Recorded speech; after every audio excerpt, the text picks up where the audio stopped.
Hello အားလုံးပဲမင်္ဂလာပါကျွန်တော်အရေးကြီးတစ်ခုပြောစရာရှိလို့ပေါ့နော်ဒီအထူးသဖြင့်ဒီမြန်မာပြည်ကနေ Facebook content monetization ပွင့်နေသူတွေပေါ့နော်ဒီကိုယ့်ရဲ့ profile ကိုဒီ professional dashboard ပြောင်းပြီးတော့ပေါ့နော် CM ပွင့်နေသူတွေဒီကျွန်တော်တည်ထားတဲ့အတိုင်းပေါ့နော်မြန်မာပြည်ကတော့ကျွန်တော်တို့ဒီ content monetization ကျွန်တော်တို့ run လို့မရဘူးပေါ့နော် run လို့မရတဲ့ခါကျတော့ဘယ်လိုဖြစ်လာလဲဆိုတော့ဒီမြန်မာပြည်ကနေပြီးတော့ပေါ့နော်ဒီမလေးရှားမှာရှိတဲ့ကျွန်တော်တို့ကိုသူတို့ကအကူအညီတောင်းချင်တာပေါ့နော်ဒီဘက်ကနေပြီးတော့ပေါ့နော်ဒီ pay account တွေနော်ချိန်ပေးလို့ရမလားဆိုတဲ့ပေါ့နော် set up လုပ်ပေးလို့ရမလားဆိုတဲ့ပေါ့နော်အဲ့နဲ့ကျွန်တော်ကတော့ဒါပွင့်လင်းပဲပေါ့နော်ကျွန်တော်ပွင့်လင်းပဲကျွန်တော်ပြပဲပြောတယ်မရဘူးပေါ့နော်လုပ်ပေးလို့မရဘူးဘာဖြစ်လို့လဲဆိုတော့ဒါကျွန်တော်တို့ Facebook ကကျွန်တော်တို့မြန်မာပြည်မြန်မာနိုင်ငံအထက်ကနေပြီးတော့ပေါ့နော်ဒါ content monetization rank ဖို့ရတဲ့ပေါ့နော်ဒါအခုထိမလုပ်ပေးသေးဘူးပေါ့နော်ဆိုတော့အကြောင်းမျိုးကြောင့်ဖြစ်မှာပေါ့နော်โอเคဆိုတော့ဒါမဲ့အကြံကောင်းတစ်ခုတော့ကျွန်တော်ပေးချင်ပါတယ်လို့เนาะဒီမြန်မာပြည်မှာရှိနေတဲ့သူတွေပေါ့နော်သူကနေပြီးတော့ content တွေ create လုပ်ပြီးတော့ run နေတဲ့သူတွေအတွက်ကျွန်တော်တစ်ခုအကြံပေးချင်ပါတယ်ဆိုတော့ဒီတချို့ကဒီ profile နဲ့เนาะတကယ်ပဲကိုယ့်ရဲ့ post တွေကိုပိုင်းဖန်တီးတဲ့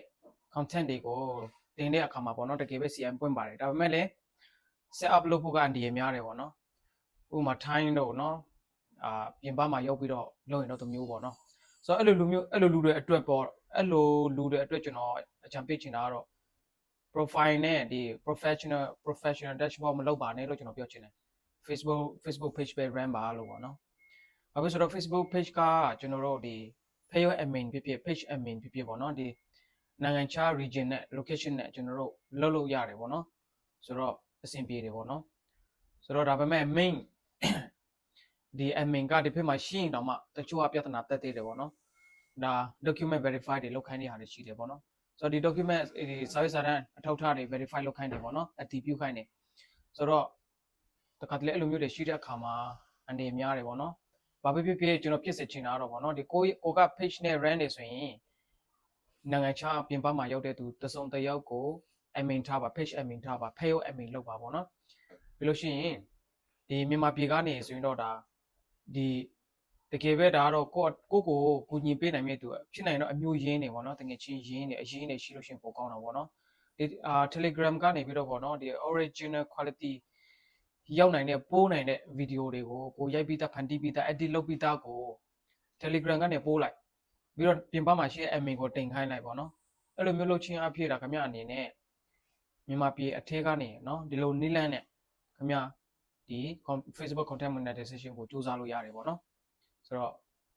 အရေးကြီးတယ်မြန်မာပြည်ထက်ကနေတော့လုပ်လို့မရဘူး page ဆိုရင်တော့ဒါ option ပေါ့နော်ရွေးချယ်စရာရှိတာပေါ့နော်ဆိုတော့ဒီလိုမျိုး profile dashboard တို့professional dashboard နဲ့အဲ့ profile သုံးတဲ့သူတွေကတော့အဲ့ profile ကိုရောင်းလိုက်နော်ရောင်းလို့စေပတ်စံရတာပေါ့နော်ရောင်းလိုက်ဒါတန်ရန်နဲ့ပေါ့နော်စေးတောင်ညှီးပြီးတော့နော်ဝေချင်တဲ့သူတွေအများကြီးပါနော်ဒီစီအပွင့်ပြီးသားသူတွေပေါ့နော်ဆိုတော့ရောင်းလိုက်ပါတကယ်လို့မရောင်းချင်ဘူးဆိုရင်လေဒါဘာမှအတိတ်ပဲမရှိဘူးပေါ့နော်ခင်ဗျာထိုင်းကိုမတွားဘူးဆိုရင်မလေးရှားကိုတွားပေါ့နော်အဲ့လိုမျိုးတွားပြီးမှပဲခင်ဗျာ run လုပ်ရမယ်ဆိုတော့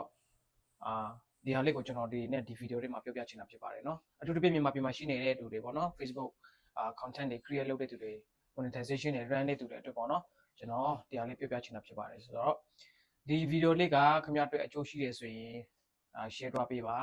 ဆိုတော့နောက်ဗီဒီယိုအတစ်တွေမှာပြန်လည်ပြီးတော့ဆုံကြမယ်နော်အားလုံးကိုကြည့်ရှုပေးတဲ့အားလုံးကိုကျေးဇူးတင်ပါတယ် bye